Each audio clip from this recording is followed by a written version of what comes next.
Chapter 120.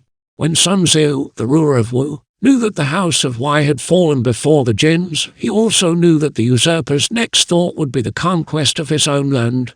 The anxiety made him ill, so that he took to his bed and was like to die. He then summoned to his bedside his prime minister, Pinyin, and his heir, Sun Hao, but they too came almost too late. The dying ruler, with his last effort, took the minister by the hand, but could only point to his son. Then he died. Pinyin left the couch and called a meeting of the officers, whereat he proposed to place the heir on his father's throne. Then one new inspector of the left army rose and said, "Prince Sun Hao is too youthful to rule in such troublous times. Let us confer the throne to Sun Hao, Lord of Wucheng." Zhang Bu, general of the left army, supported his election, saying Sun Hao is able and prompt in decision. He can handle the responsibilities of an emperor. However, Pinyin was doubtful and consulted the Empress Dowager. "Settle this with the officials," she replied. "I am a widow and know nothing of such matters." Finally Sun Hao won the day, and in the 7th month he was enthroned as Emperor of Wu, and the first year of his reign was prosperous, beginning AD 264. Sun Hao was the son of Sun He, a former heir apparent, and grandson of Sun Quan, the great emperor. The excluded Prince Sun Hao was consoled with the title of Prince of Yuzheng. Posthumous rank was given to his late father Sun He, the scholar emperor, and his mother, Lady He, the scholar empress. The veteran leader Ding Feng was made commander of the right and left armies. However, the year style was changed to Sweet Du the very next year. The new ruler soon proved himself cruel and oppressive, and day by day grew more so. Sun Hao indulged in every form of vice and chose eunuch Sen Hun as his confidant and favorite. When Prime Minister Pinyin and General Zhang Bu ventured upon remonstrance, both, with all their family, were put to death. Thereafter none dared to speak. The mouth of every courtier was shut tight. Another year style, treasured paramount, was adopted the next year 266, and the responsibility of the Prime Minister's office was shared by two officers, Lu Qi the left and Wan Yu the right. At this time the imperial residence was in Wucheng. The people of Yangzhou shouldered heavy tribute and suffered exceedingly. There was no limit to the ruler's extravagance. The treasury was swept clean, and the income of the royal domain exhausted. At length Lu Qi, left Prime Minister, ventured a memorial saying, "No natural calamity has fallen upon the people, yet they starve. No public work is in progress, yet the treasury is empty. I am distressed. The country under the hands has fallen apart, and 3 states have arisen therefrom. Those ruled by the cows and the lice, as the result of their own folly, have been lost in Jin. Foolish I may be, but I would protect the state for your majesty against the evils we have seen in the other divisions. This city of Wucheng is not safe as a royal residence.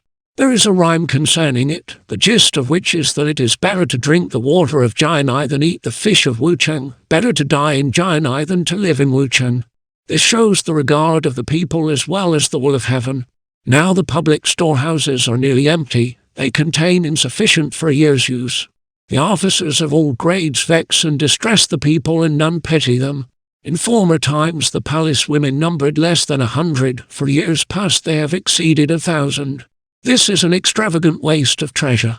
The courtiers render no disinterested service, but are split into cliques and cabals. The honest are injured, and the good driven away. All these things undermine the state and weaken the people. I beg your majesty to reduce the number of officers and remove grievances, to dismiss the palace women and select honest officers, to the joy of the people and the tranquility of the state." But the ruler of Wu was displeased, threw the memorial away, and showed his contempt for the minister's remonstrance by beginning to collect material for the building of a new palace complex to be called the Reflected Light Palace. He even made the officers of the court go into the forest to fell trees for the work. The ruler of Wu called in the soothsayer Shang Guang and bade him take the cast and inquire as to the attainment of empire. Shang Guang cast a lot and replied, "All is propitious, and in the year of the mouse your blue umbrella will enter Loyang," and Sun Hao was pleased. He said to Minister Hue Jiao, "The former rulers listened to your words and sent generals to various points and placed defensive camps along the rivers, and over all these was set Ding Feng. Now my desire is to conquer Han and avenge the wrongs of my brother, the ruler of Shu. What place should be first conquered?" Hue Jiao replied, Now that Chengdu has fallen and the throne there been overturned, Sima Yan will assuredly desire to absorb this southern land. Your Majesty should display virtue and restore confidence to your people. That would be the best plan. If you engage in war, it will be like throwing on hemp to put out a fire. The hemp only adds to the blaze. This is worthy of careful consideration. But Sun Hao grew angry and said, I desire to take this opportunity to return to my real heritage. Why do you employ this ill-omened language? Were it not for your long service, now would I slay you and expose your head as a warning. He bade the lictors hustle Minister Huajiao from his presence, and Huajiao left the court. It is pitiful, said Huajiao. Ere long our silky, beautiful country will pass to another. So Huajiao retired, and the ruler of Wu ordered Liu Kang, general who guards the east, to camp his army at Jiangku in order to attack Xianyang. Spies reported this in Luoyang, and it was told the ruler of Jin. When Sima Yan heard that the army of Wu threatened to invade Xianyang, he called a council. Jie Chong stood forth, saying, I hear the government of Wu, under its present ruler Sun Hao, is devoid of virtue, and the ruler of Wu has turned aside out of the road. Your Majesty should send Commander Yang Hu to oppose this army. When internal trouble shall arise, let him attack, and victory will then be easy. The ruler of Jin issued an edict ordering Yang Hu to prepare, and so he mustered his troops and set himself to guard the county. Yang Hu became very popular in Xianyang. Any of the soldiers of Wu who desired to desert to the other side were allowed to come over. He employed only the fewest possible troops on patrol duty. Instead, he set his soldiers to till the soil, and they cultivated an extensive area, whereby the 100-day supplies with which they set out were soon increased to enough for 10 years. Yang Hu maintained great simplicity, wearing the lightest of garments and no armor. His personal escort and servants numbered only about 10. One day his officers came to his tent and said, the spies reported great laxity in the enemy's camp. It is time to make an attack. But Yang Hu replied, you must not despise Liu Kang, for he is able and crafty. Formerly his master sent him to attack Xiling, and he slew Bu Chan and many of his generals, before I could save that city. So long as Liu Kang remains in command, I shall remain on the defensive. I shall not attack till there be trouble and confusion among our enemies. To be rash and not await the proper moment to attack is to invite defeat. They found him wise and said no more. They only kept the boundaries. One day Yang Hu and his officers went out to hunt, and it happened that Liu Kang had chosen the same day to hunt. Yang Hu gave strict orders not to cross the boundary, and so each hunted only on his own side. Liu Kang was astonished at the enemy's scrupulous propriety. He sighed, the soldiers of Yang Hu have so high a discipline that I may not make any invasion now. In the evening, after both parties had returned, Yang Hu ordered an inspection of the slaughtered game and sent over to the other side any that seemed to have been first struck by the soldiers of Wu. Liu Kang was greatly pleased and sent for the bearers of the game. Does your leader drink wine? Asked he. They replied, only fine wines does he drink. I have some very old wine, replied Liu Kang, smiling, and I will give of it to you to bear to your general as a gift. It is the wine I myself brew and drink on ceremonial occasions, and he shall have half in return for today's courtesy. They took the wine and left. Why do you give him wine? Asked Liu Kang's officers. Because he has shown kindness, and I must return courtesy for courtesy. When the gift of wine arrived and the bearers told Yang Hu the story of their reception, he laughed. So he knows I can drink, said Yang Hu. He had the jar opened, and the wine was poured out. One of his generals, Chen Yun, begged him to drink moderately lest there should be some harm come of it. Liu Kang is no poisoner, replied Yang Hu, and he drank. The friendly intercourse thus continued, and messengers frequently passed from one camp to the other. One day the messenger said that Liu Kang was unwell and had been ailing for several days. I think he suffers from the same complaint as I, said Yang Hu. I have some remedies ready prepared and will send him some. The drugs were taken over to the Wu camp, but the sick man's officers were suspicious and said, this medicine is surely harmful, it comes from the enemy. However, Liu Kang said, no, old Uncle Yang Hu would not poison a person. Do not doubt. He drank the decoction. Next day he was much better. When his staff came to congratulate him, he said, if our opponents take their stand upon virtue and we take ours upon violence, they will drag us after them without fighting. See to it that the boundaries be well kept and that we seek not to gain any unfair advantage." Soon after came a special envoy from the ruler of Wu to urge upon Liu Kang prompt activity. "Our emperor sends orders for you to press forward," said the envoy. "You are not to await a Jin invasion. You may return, and I will send up a memorial," replied Liu Kang. So a memorial was written and soon followed the envoy to the capital, which by this time was Jianai. When the ruler of Wu, Sun Hao, read it, he found therein many arguments against attacking Jin and exhortations to exercise a virtuous rule instead of engaging in hostilities. It angered him. "They say Liu Kang has come to an understanding with the enemy, and now I believe it," said the ruler of Wu. Thereupon he deprived Liu Kang of his command and took away his commission and degraded him into marching general. Sun Jai, general of the left army, was sent to supersede Liu Kang, and none dared to intervene. Sun Hao became still more arbitrary and of his own will changed the year style once more to the Phoenix AD 269. Day by day his life became more wanton and vicious. The soldiers in every camp murmured with anger and resentment, and at last 3 high officers, Prime Minister Wan Yu, General Liu Ping, and Minister of Agriculture Lu Xiun, boldly and earnestly remonstrated with the emperor for his many irregularities. They suffered death. Within 10 years more than 40 ministers were put to death for doing their duty. Sun Hao maintained an extravagantly large guard of 50,000 heavy cavalry, and these soldiers were the terror of everyone. Now when Yang Hu, on the Jin side of the frontier, heard that his opponent Liu Kang had been removed from his command and that the conduct of the ruler of Wu had become wholly unreasonable, he knew that the time was near for him to conquer Wu. Wherefore he presented a memorial. Although fate is superior to human, yet success depends upon human effort. Now as the geographic difficulties of the Southland are not as those of the Riverlands, while the ferocity of Sun Hao exceeds that of Liu Shan, the misery of the people of Wu exceeds that of the dwellers in Shu. Our armies are stronger than ever before, and if we miss this opportunity to bring the whole land under one rule, but continue to weary our army with continual watching and cause the world to groan under the burden of militarism, then our efficiency will decline and we shall not endure." When Sima Yan read this, he gave orders for the army to move. But 3 officers, Jie Chang, Sun Tzu, and Feng Den, opposed it, and the orders were withdrawn. Yang Hu was disappointed at the news and said, "What a pity it is that of 10 affairs in the world, one always meets with 8 or 9 vexations." In the 4th year of universal tranquility, in Jin calendar AD 278, Yang Hu went to court and asked leave to retire on account of ill health.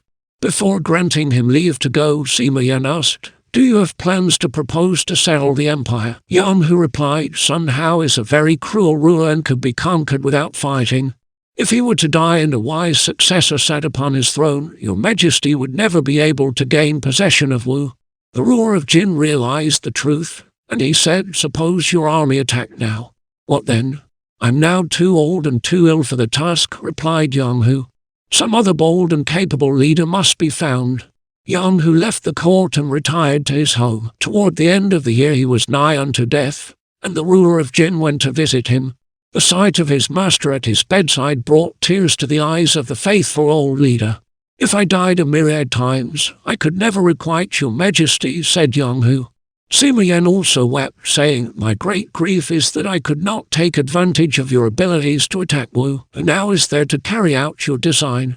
Hesitatingly the sick man replied, "I'm dying and must be wholly sincere. General Du Yu is equal to the task, and is the one man to attack Wu." Sima Yan said, "How beautiful it is to bring good people into prominence. But why did you write a memorial recommending certain people and then burn the draft so that no one knew?" The dying man answered, "I bowed before the officials in open court, but I did not beseech the kindness of the private attendants." So Yang Hu died, and Sima Yan wailed for him and then returned to his palace. He conferred on the dead leader the posthumous rank of Imperial Guardian and Lord of Juping. The traders closed their shops out of respect to his memory, and all the frontier camps were filled with wailing.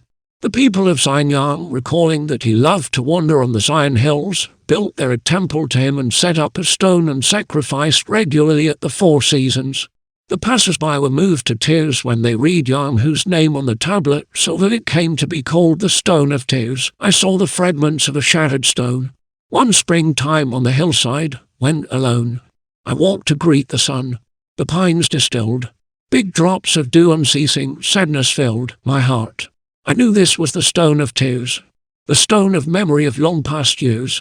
On the strength of Yang Hu's recommendation, Du Yu was made commander of Jingzhou, and the title of general who guards the south was conferred upon him. He was a man of great experience, untiring in study and devoted to the Zhuo volume, the book of commentaries composed by Zhuo Quming upon the spring and all annals. In hours of leisure, a copy of Zhuo volume was never out of his hand, and when he went abroad, an attendant rode in front with the beloved book. He was said to be Zhuo mad.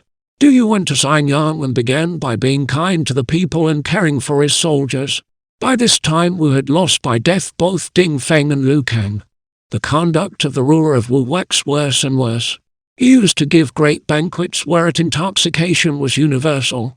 He appointed rectors of feasts to observe all the faults committed by guests, and after these banquets all offenders were punished, some by flaying the face, others by gouging out the eyes.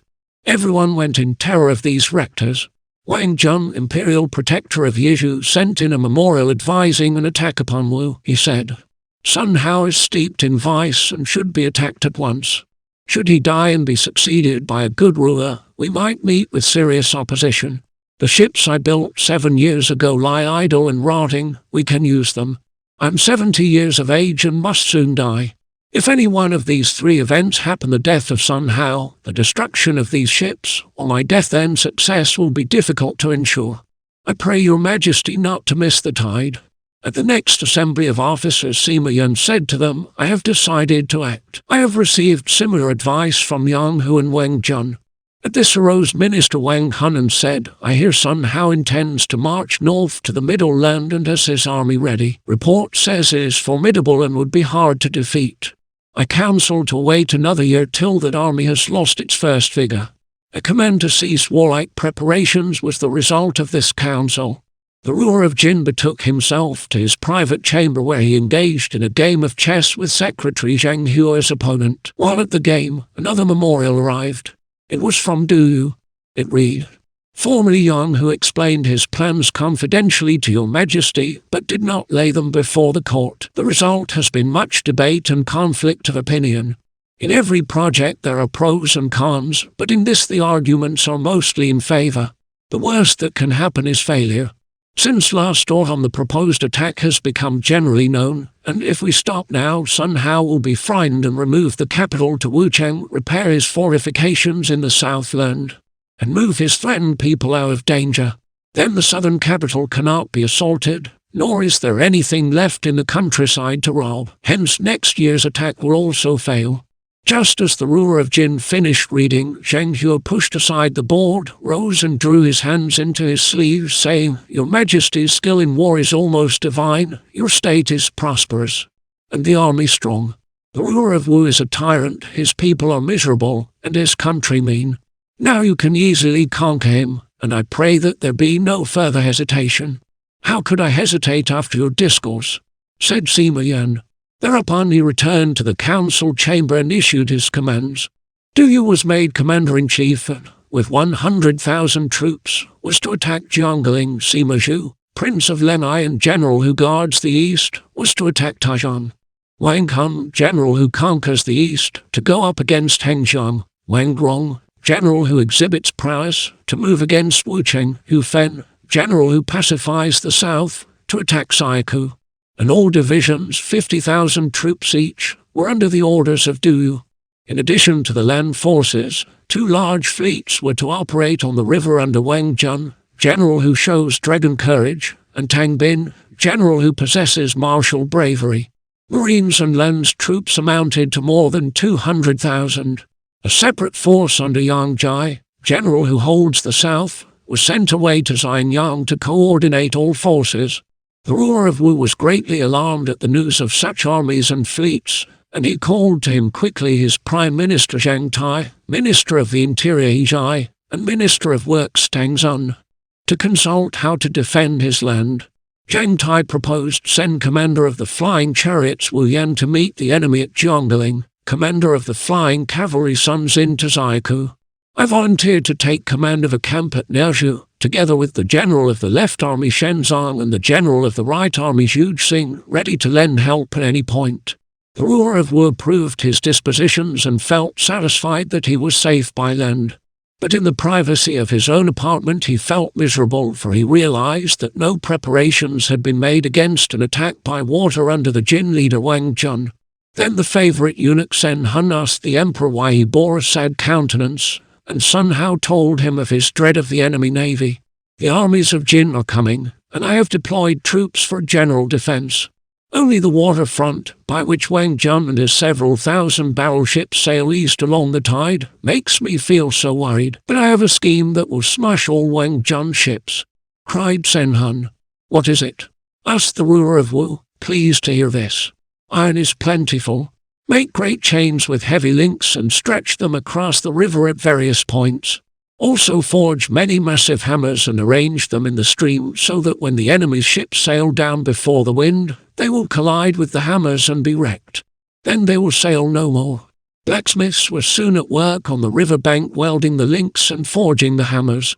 Work went on day and night, and soon all the chains were placed in different points. As has been said, Du Yu was to attack Jiangling, and he sent General Zhu Zhai with 800 sailors to sail secretly along the great river to capture Yuexiang. There they were to make an ambush in the Bashan Mountains and a great show of flags along the bank and among the trees. Drums were to be beaten and bombs exploded during the day and many fires lighted at night to give the appearance of a great army. So Zhu Zhai sailed to the Bashan Mountains. Next day Du Yu directed the army and the marine forces in a simultaneous advance. The scouts reported, the ruler of Wu has sent the land force under Wu Yan, the navy under Lu Jing, and the vanguard under Sun Xin. Du Yu led his forces forward. The vanguard of Wu under Sun Xin came up, and at the first encounter Du Yu's army retired. Sun Xin landed his marines and pursued. But in the midst of the pursuit a signal bomb sounded, and Sun Xin was attacked on all sides by the Jin troops. He tried to retire, but the army he had been pursuing, Du Yu's force, turned back too and joined in the attack. Wu's losses were very heavy, and Sun Xin hastened back to the sea. But the 800 Jin soldiers of Zhu Zhai mingled with the Wu army at the ramparts and so entered the gates. The Jin soldiers raised signal fires on the walls. This maneuver amazed Sun Xin, and he said the northern troops had surely flown across the river into the city. Sun Xin made an effort to escape, but the leader of Jin, Zhu Zhai, unexpectedly appeared and slew him. Admiral Lu Jing of the Wu fleet that had accompanied Sun Xin saw on the south shore, in the Bashan Mountains, a great standard bearing the name Jin General who guards the south Du Yu. Lu Jing became alarmed and landed to try to escape, but the Jin General Zhang Sheng soon found and slew him. At his position at Jiangling, Wu Yan heard of these defeats and knew his position was untenable, so he fled. However, he was soon captured and led into the presence of the victorious general. No use sparing you, said Du Yu, and he sentenced the prisoner to death. Thus Jiangling was captured and all the counties along the rivers Yang and River Yuan as far as Huangzhou, which surrendered at the first summons. Du Yu sent out officers to soothe the people of the conquered counties, and they suffered nothing from the soldiery. Next he marched toward Wuchang, and that city also yielded. So the glory of Du Yu became very great. He then summoned his officers to a council to decide upon attacking capital Jianai. Hu Fen said, a 1-century rebellion will not be reduced completely at once. The time of the spring rise of waters is near, and our position is precarious. We should do well to await the coming spring. Du Yu replied, in the days of old, you overcame the powerful state Kai in one battle in Jixi. Our prestige is now high and success certain, easy as the splitting of a bamboo, which seems to welcome the knife after the first few joints have been overcome. We shall meet no great opposition. So Du Yu gave orders to the various leaders to move in concert against the capital land of Jianai. Now the Jin leader Wang Jun had gone down the river with his naval force. From his scouts he heard of the iron chains and the hammers that had been laid in the river to hinder his progress, but he only laughed. He constructed great rafts of timber and placed on them straw effigies of soldiers in armors and sent them down river with the current. The defenders of Wu took them for real troops, alarmed by their numbers, fled in panic. Then the great hammers and chains were dragged away as the rafts drifted on. Moreover, on the rafts they laid great torches many fathoms long, and very thick, made of straw soaked in linseed oil. When the raft was checked by a chain, the torches were lighted and the chains exposed to the heat till they melted and broke asunder. Thus the rafts went downstream, conquering wherever they came. Then the Prime Minister of Wu, Zhengtai, sent 2 leaders, General of the Left Army Shenzong and General of the Right Army Zhu Xing, to try to check the advance of the armies. Shenzong said to his colleague, "The forces above have failed to stop the enemy, and the enemy will surely come here. We shall have to put forth all our strength. If haply we can succeed, the safety of our southland is assured. But suppose we fight and lose the battle, then is our country lost." "So you only say what is too true," said Zhu Xing. Just as they talked of these matters came reports of the approach of their enemies in irresistible force. The 2 leaders were seized with panic and went back to see the Prime Minister. "Our country is lost," cried Zhu Xing. "Why not run?" "We all know that the land is doomed," replied Zhengtai. "But if we make no defense, and no one dies for his country, shall we not be shamed?" Zhu Xing left, weeping, and Zhengtai went with Shenzong to the army. The invaders soon arrived, and the Jin General Zhu Zhai was the first to break into the camp. Zhengtai resisted stubbornly but was soon slain in a melee, and Shenzong was killed by Zhu Zhai. The army of Wu was defeated and scattered. Jin's army banners waved on Beshan mountains, and trusty Zhengtai in Jiangling fighting died. He accepted not that the kingly grace was spent. He rather chose to die than shame his side. The armies of Jin conquered at Niuzhu and penetrated deeply into the country of Wu. From his camp Wang Jun sent a report of his victory to Luoyang, and Sima Yan was pleased. But Jie Chong again opposed further fighting, saying, "The armies have been long absent, and the soldiers will suffer from the unhealthiness of the southern country. It would be well to call them home." Zhang He spoke against this course, saying, "The Jin army has reached the very home and center of the enemy. Soon Wu courage will fail, and the ruler of Wu himself will be our prisoner. To recall the army now would be to waste the efforts already made." The ruler of Jin inclined to neither side. Jie Chong turned upon Zhang He savagely, saying, "You are wholly ignorant and understand nothing. You are bent upon winning some sort of glory at the expense of our soldiers' lives. Death would be too good for you." "Why wrangle?" said Sima Yan. "Zhang He agrees with me, and he knows my wishes." Just at this moment came a memorial from the leader Du Yu also recommending advance, whereupon the ruler of Jin decided that the army should go on. The royal mandate duly reached the camp of Wang Jun, and the Jin navy went out to the attack in great pomp. The soldiers of Wu made no defense, but surrendered at once. When Sun Hao, the ruler of Wu, heard his armies had surrendered thus, he turned pale, and his courtiers said, "What is to be done? Here the northern army comes nearer every day and our troops just give in. But why do they not fight?" said Sun Hao. The courtiers replied, "The one evil of today is eunuch Sen Hun. Slay him, and we ourselves will go out and fight to the death." "How can a eunuch harm a state?" cried Sun Hao. "Have we not seen what Huang Hao did in Shu?" shouted the courtiers in chorus.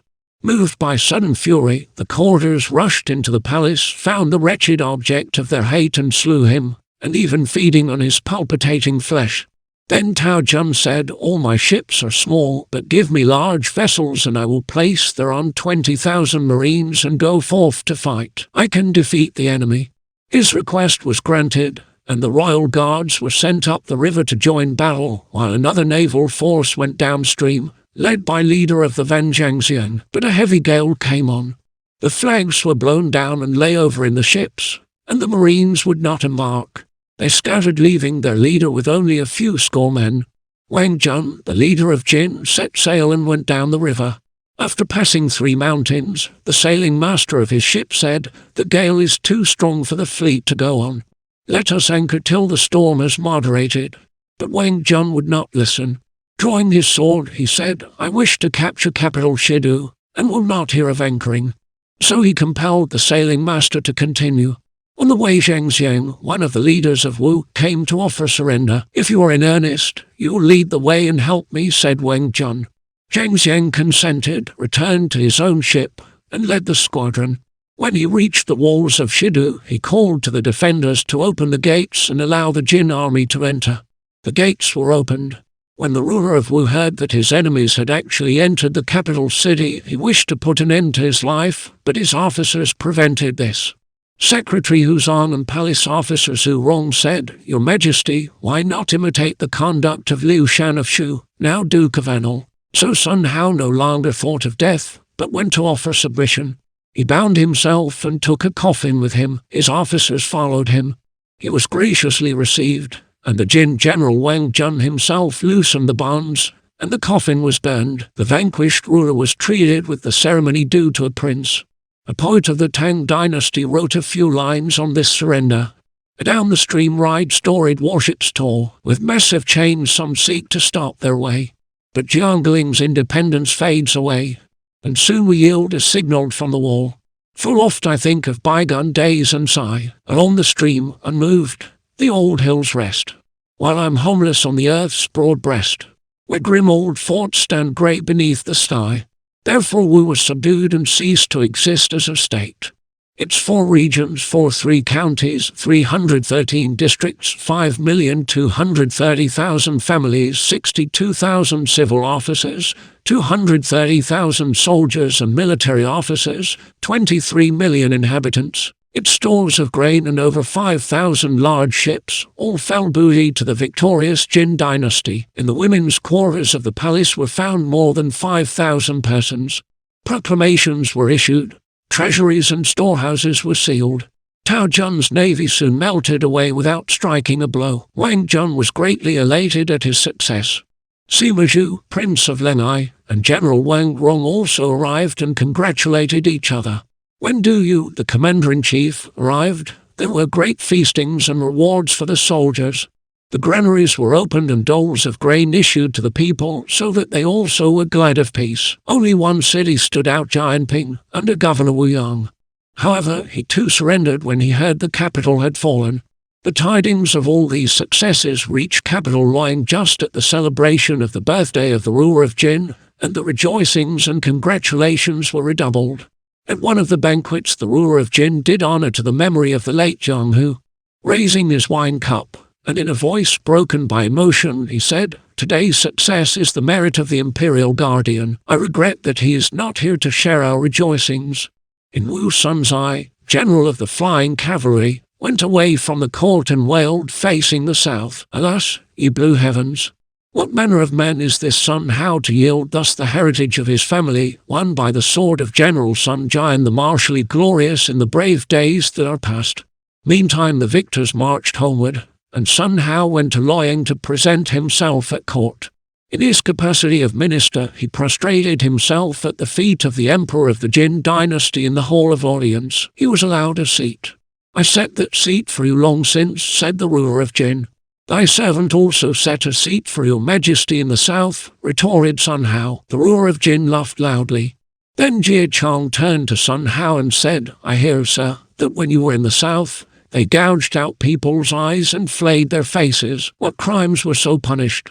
Murders of princes and malicious speech and disloyal conduct were so punished."